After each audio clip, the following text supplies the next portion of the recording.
If there was ever a job God could have chosen to teach Jesus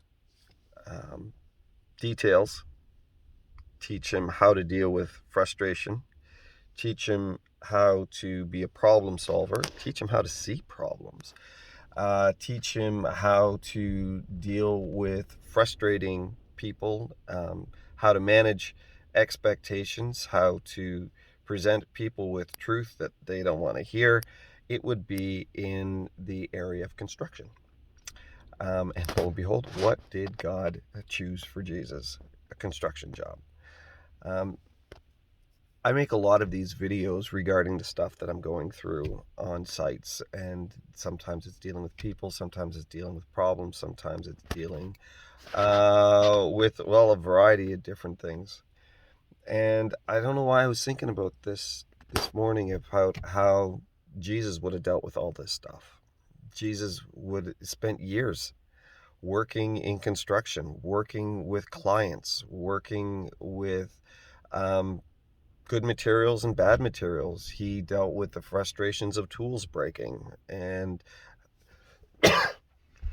um, making estimates and having things come out of nowhere. I always wonder, what kind of construction, how Jesus would have done estimates, because would he have known everything that was going to happen, so he would have been able to give an exact estimate of what things are going to cost? Um, I don't know, just something I was musing about one day. But this is my job, and in my job, I see the realities of Christ's life. But it doesn't really make any difference what job you're in. Um, a lot of times we miss a blessing of understanding and insight just simply because we're not looking.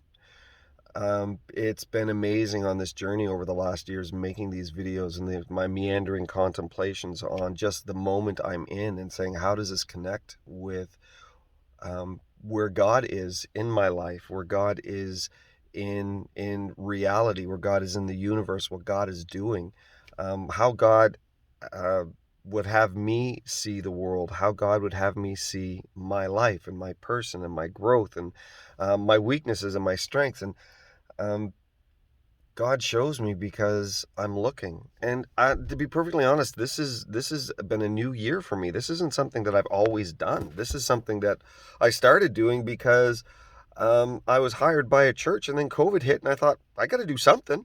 And that's where these came from. It was more out of I want to be true to the congregation that called me. And by the way, found out yesterday they called me permanently. I called a friend of mine, and he said, I'll begin to pray for the congregation more.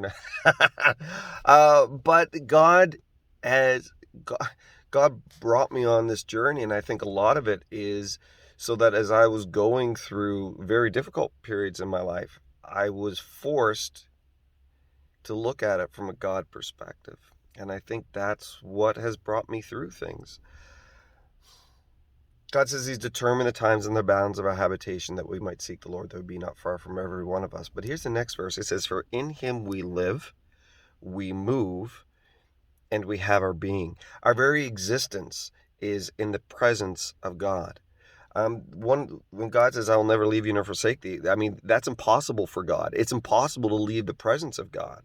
Now, it's possible to walk out of his blessing, to walk out of um, the reality of God in our lives. But the fact is, there's nothing hidden from God. He's with us all the time in every aspect of your life, everything that you're going through, every moment of every day should be an opportunity for you to see God.